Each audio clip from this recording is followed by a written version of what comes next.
Hey, what's up guys? IModernArts here, and I'm going to be making you guys a tutorial on how to do the falling spheres effect. So I'll show you what you're going to be making.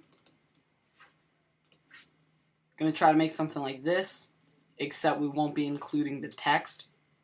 So yeah, let's get started. Open up Cinema 4D, and we're going to do settings real quick. So output 1280 by 720, take a little while to do that. And then frame range, you want all frames because it's an animation, and that's pretty much it for output. Save for format, you want to click on format and click on QuickTime Movie. And for these things right here, click on them and give it a name and save it in wherever you want to save it.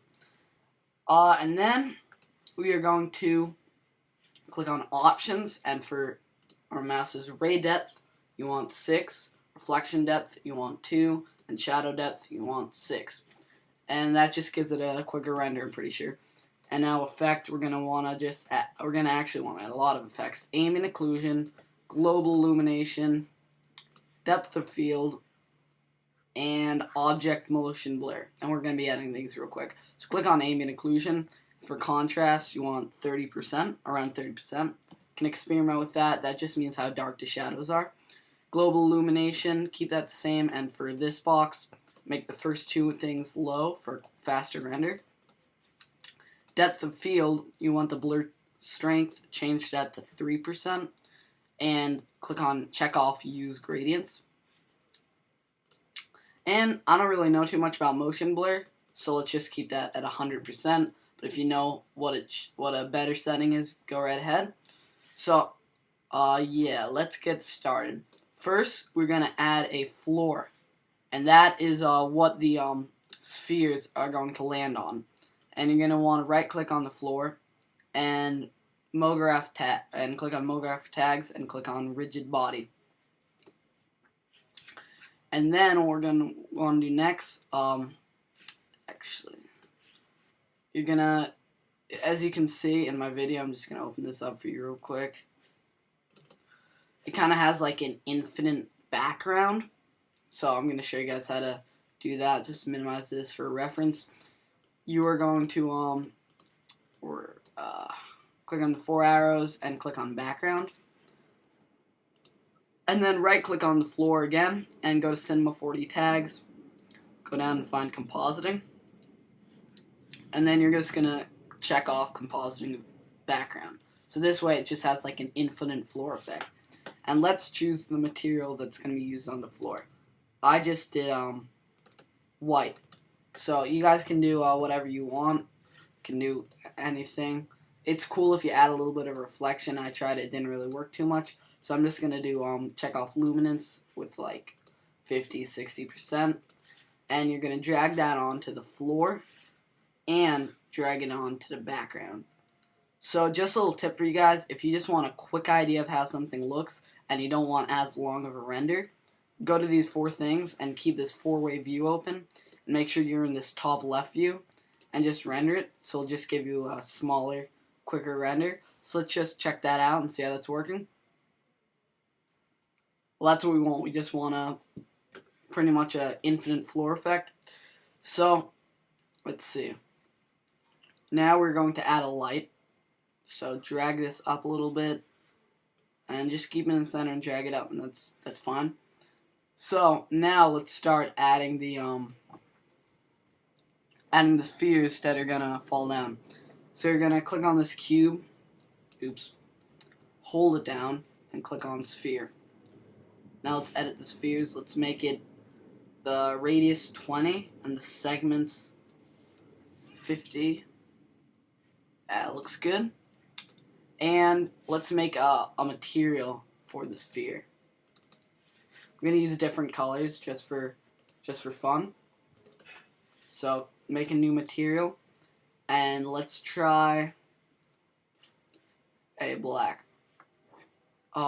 Just make the color black and do try 10% reflection. So let's just try that.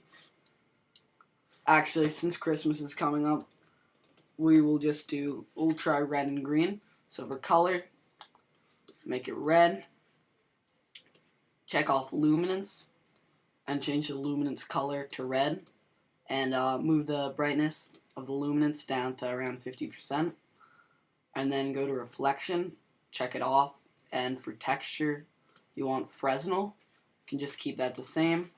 If we want a similar effect except a different color, you can control and then drag so it has the plus sign, so you're gonna copy and paste that material, and then click on the new one and change the color to like a forest green for Christmas, and change the luminance color to that same color you did.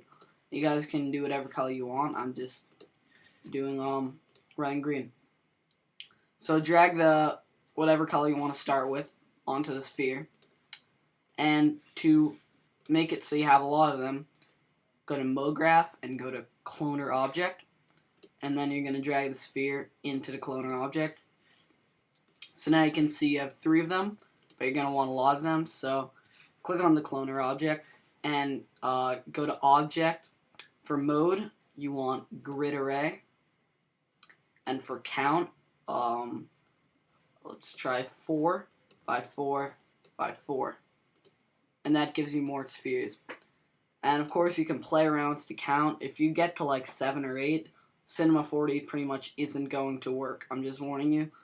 And for size, this is just how wide or loose you want them to be. I'm just going to keep it the way it is, because I just want to make kind of like a quick tutorial.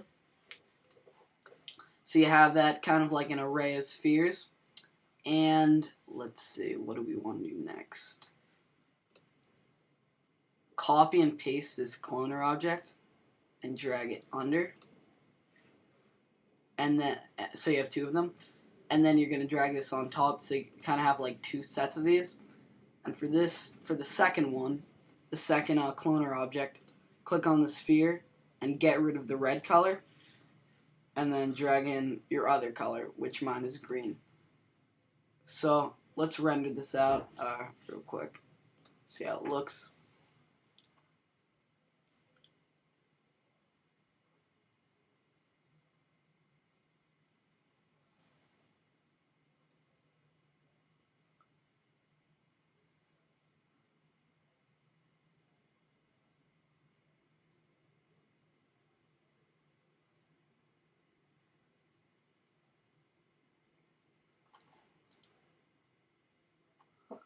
Alright, that looks decent. You can see you have 2 colors of spheres on top of each other, but you still has a ways to go.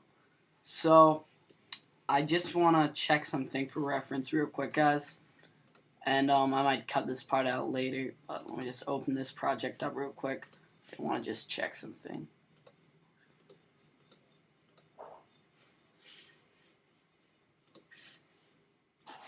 Alright, so before I forget, click on the first sphere right here, right click on it, and you're going to go to Cinema 4D Tags and add a motion blur, and do the same thing to the other sphere. Right click, Cinema 4D Tags, motion blur. And a motion blur, it's pretty straightforward. It just blurs anything, any object when it's in motion. And then you're going to right click on the Cloner Object, and you're going to give it MoGraph Tags, a rigid body. And you're going to do that to each of them. So right click, MoGraph Tags, rigid body. So now let's play our animation. Now you can see it kind of hits the ground in a realistic way. That looks pretty cool.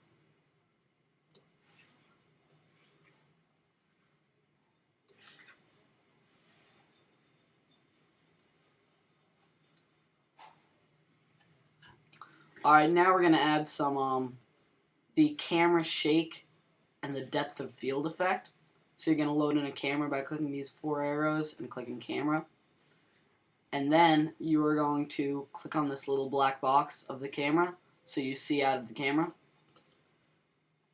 And to make the camera shake, you're going to right click the camera, Cinema 4D Tags, and vibrate, or where is it? Cinema 4D Tags, vibrate. And you're going to check off enable position. So now you can see what it does. The camera shakes from left to right. We want to change the settings, so click on this thing, see for the vibrate effect. For the amplitude, you're going to want the first two to be 50. Oops. First two to be 50. And the frequency anywhere between 1 and 2, I'm just going to do 1.5.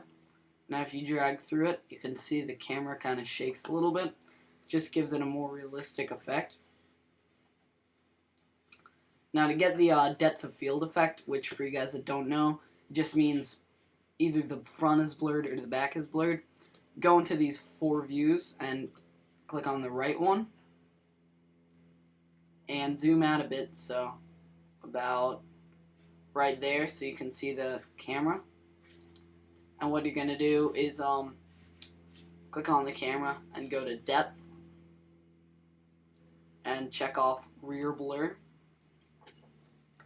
And if you see a darker green box appears, what I understand is whatever is in the green box is what's in focus. So pretty much if you drag the target distance less of it is going to be in focus, and if you make it more of it is going to be focused. So let's put it right here so it seems like about half of it is going to be in focus.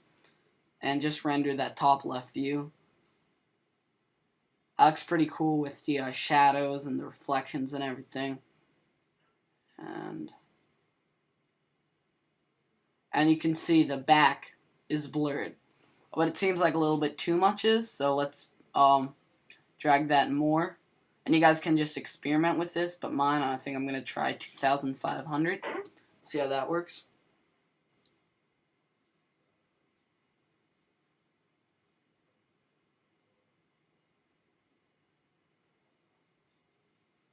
Alright, that's good. Just like maybe 1/3 of it is blurred.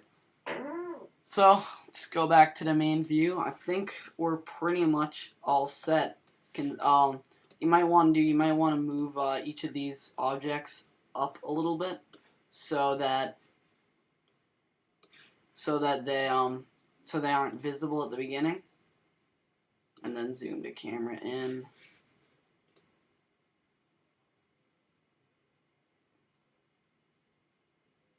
Pretty cool. And if you don't want them to come down in like squares or cubes or whatever they are, I think this will work. You can just take you can make it so they're like, you see what I'm doing? So one isn't on top of the other, and this will like get them to start colliding against each other right away. Oh. Scratch that. I guess I didn't do something right, but I guess if you want them to come in lines of spheres.